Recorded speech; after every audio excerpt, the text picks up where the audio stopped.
ನಾವು ಸ್ಟ್ರೋಕ್ನ ಟ್ರೀಟ್ ಮಾಡೋದಕ್ಕೆ ಅದನ್ನು ರೆಕಗ್ನೈಸ್ ಮಾಡಿದ್ರೆ ಮಾತ್ರ ಟ್ರೀಟ್ ಮಾಡ್ಲಿಕ್ಕೆ ಆಗೋದು. So recognition is very important ಅಂತ ಹೇಳ್ತೀವಿ. ಇದಕ್ಕೆ ಅಂತಾನೆ ವರ್ಲ್ಡ್ ಸ್ಟ್ರೋಕ್ ಆರ್ಗನೈಸೇಷನ್ ಒಂದು ಬಿ ಫಾಸ್ಟ್ ಅಂತ ಒಂದು ಆಕ್ರೋನಿಮ್ ಅಥವಾ ಒಂದು ಎಕ್ಸಾಮಿನೇಷನ್ ಅನ್ನು ಎಲ್ಲರೂ ಕಲಿಬೇಕು ಅಂತ ಒಂದು ಉದ್ದೇಶದ ಮೇಲೆ ಅದನ್ನ ಪ್ರಮೋಟ್ ಮಾಡಿದೆ. ಬಿ ಫಾಸ್ಟ್ ಅಂದ್ರೆ ಬಿ ಫಾರ್ ಬ್ಯಾಲೆನ್ಸ್. ಯಾರಿಗೆ ಆಗ್ಲಿ ಹಠಾತ್ ಅಂದ್ರೆ ಸಡನ್ ಆಗಿ ಬ್ಯಾಲೆನ್ಸ್ ತಪ್ಪೋದು. ಇ ಅಂದ್ರೆ ಐಸ್ ಅಂದ್ರೆ ಕಣ್ಣಿನ ನೋಟದಲ್ಲಿ ಅಥವಾ ದೃಷ್ಟಿಯಲ್ಲಿ ಏನಾದ್ರೂ ವ್ಯತ್ಯಾಸ ಆಗೋದು ಅಥವಾ ಮೆಲ್ಗಣ್ಣು ಕಾಣಿಸ್ಕೊಳ್ಳೋದು, ಸ್ಕ್ವಿಂಟ್ ಅಂತ ಏನ್ ಹೇಳ್ತೀವಲ್ಲ, ಅದು ಸಡನ್ ಆಗಿ ಬಂದಾಗ.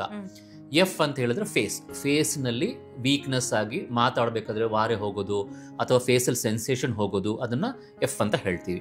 ಎ ಅಂದ್ರೆ ಆಮ್ ಅಂದ್ರೆ ಕೈ ಇರ್ಬೋದು, ಕಾಲ್ ಇರ್ಬೋದು. ಅದರಲ್ಲಿ ಹಠಾತ್ ಆಗಿ ಸಡನ್ ಆಗಿ ವೀಕ್ನೆಸ್ ಬಂದು ನನ್ನ ಕೈ ಎತ್ತದೆ ಹೋಗ್ಬೋದು ಅಥವಾ ಎತ್ತಿದ್ರೂ ನನ್ನ ಕೈ ತೂಗು ಅಂದ್ರೆ ನೇತಾಡೋದು, ಅಂದ್ರೆ ವೀಕ್ನೆಸ್ ಆಗಿ ನೇತಾಡ್ಕೊಳ್ಳೋದನ್ನ ನಾವು ಎ ಅನ್ನೋ ಒಂದು ಚಿಹ್ನೆಯಿಂದ ಗುರುತಿಸ್ತೀವಿ.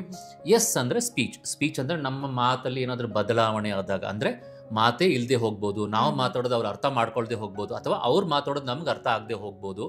ಇಲ್ಲ ಅಂದ್ರೆ ಮಾತು ತೊದಲೋದು, ಅಂದ್ರೆ ಮಾತಾಡ್ಬೇಕಾದ್ರೆ ತೊದಲೋದು. ಈ ಎಲ್ಲಾ ಲಕ್ಷಣಗಳು ಕಂಡಾಗ ಸಡನ್ ಅನ್ನೋದನ್ನ ಹಠಾತ್ ಆಗಿ ಬಂದಿರುವಂತ ಸಿಂಪ್ಟಮ್ಸ್ನ ನಾವು ಬ್ರೈನ್ ಸಿಂಪ್ಟಮ್ಸ್ ಅಂತ ಹೇಳ್ತೀವಿ. ಇದು ಬಂದಾಗ ಆ ಸಮಯವನ್ನು ಗುರುತಿಸೋದೇ ಟಿ ಅಂದ್ರೆ ಟೈಮ್ ಅನ್ನು ಗುರುತಿಸಿ ನಾವು ಇಮಿಡಿಯೇಟ್ ಆಗಿ ಆ ಟೈಮನ್ನ ನೋಡಿಕೊಂಡು ಎಮರ್ಜೆನ್ಸಿ ಎಲ್ಲಿದೆಯೋ, ಯಾವ ಹಾಸ್ಪಿಟಲ್ ಇದೆಯೋ ಅಲ್ಲಿ ಹೋಗಿ ಇಮಿಡಿಯೇಟ್ ಆಗಿ ಚಿಕಿತ್ಸೆ ಮಾಡ್ಕೊಳ್ಳೋದು ತುಂಬ ಇಂಪಾರ್ಟೆಂಟ್. ಇದನ್ನ ನಾವು ಬಿ ಫಾಸ್ಟ್ ಅಂತ ಆಕ್ರೋನಿಮ್ ಅಲ್ಲಿ ಹೇಳ್ತೀವಿ. ಇದು ತುಂಬ ಇಂಪಾರ್ಟೆಂಟ್. ಎಲ್ಲರೂ ಮನೆಯಲ್ಲಿರೋ ಎಲ್ಲರೂ ಬಿ ಫಾಸ್ಟ್ ಅನ್ನೋದನ್ನ ಕಲ್ತಿರ್ಬೇಕು. ಸ್ಟ್ರೋಕ್ನ ಐಡೆಂಟಿಫೈ ಮಾಡಬೇಕು. ಐಡೆಂಟಿಫೈ ಮಾಡಿದ ತಕ್ಷಣ ಚಿಕಿತ್ಸೆ ಮಾಡಬೇಕು ಅನ್ನೋದು ಇಂಪಾರ್ಟೆಂಟ್. ನೀವೀಗ ಹೇಳಿರುವಂತ ಲಕ್ಷಣಗಳಿತ್ತು ಅಂತ ಹೇಳಿದ್ರೆ ಅದನ್ನ ಐಡೆಂಟಿಫೈ ಮಾಡಿ ಹಾಸ್ಪಿಟಲ್ಗೆ ಹೋಗ್ಬೇಕು ಅಂತ. ಡಾಕ್ಟರ್, ಈಗ ಈ ಸಿಂಪ್ಟಮ್ಸ್ ಎಲ್ಲ ನೀವು ಹೇಳಿದ್ರಲ್ವಾ, ಒಂದು ಎಷ್ಟು ಹೊತ್ತಿನ ಒಳಗೆ ಈ ಸಿಂಪ್ಟಮ್ಸ್ ಎಲ್ಲ ಗೊತ್ತಾಗ್ಬಿಡುತ್ತೆ ಒಂದು ಪರ್ಸನ್ ಅಲ್ಲಿ ಅಂತ? ನೋಡಿ, ಇದು ಹಠಾತ್ ಅಂತ ಹೇಳಿದ್ರೆ ಅಂದ್ರೆ ಸಡನ್ ಅಂತ ಹೇಳಿದ್ರೆ ಅಂದ್ರೆ ವಿತಿನ್ ಸೆಕೆಂಡ್ಸ್ ಇಲ್ಲ ಮಿನಿಟ್ಸ್ ಅಲ್ಲಿ ಸ್ಟಾರ್ಟ್ ಆಗುತ್ತೆ ಇದು.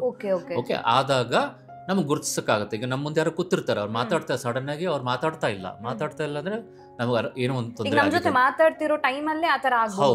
ಹೌದು. ಕೆಲವೊಂದು ಸಿಚುವೇಶನ್ಸ್ ಹೇಗಾಗಿದೆ ಅಂತ ಹೇಳಿದ್ರೆ, ಈಗೆಲ್ಲ ವರ್ಕ್ ಫ್ರಮ್ ಹೋಮ್, ಆನ್ಲೈನ್ ಮಾತಾಡ್ತಿರ್ತಾರೆ. ಮಾತಾಡ್ಬೇಕಾದ್ರೆ ಕೆಲವರು ಅದನ್ನ ಗುರುತಿಸಿ ಹೇಳಿ ಅವ್ರ ಆಸ್ಪತ್ರೆಗೆ ಬಂದಿರೋ ಸಿಚುವೇಶನ್ ಕೂಡ ನಾವು ನೋಡಿದೀವಿ. ಎಲ್ಲರಿಗೂ ಎಲ್ಲ ಸಿಂಪ್ಟಮ್ ಇರುತ್ತಾ?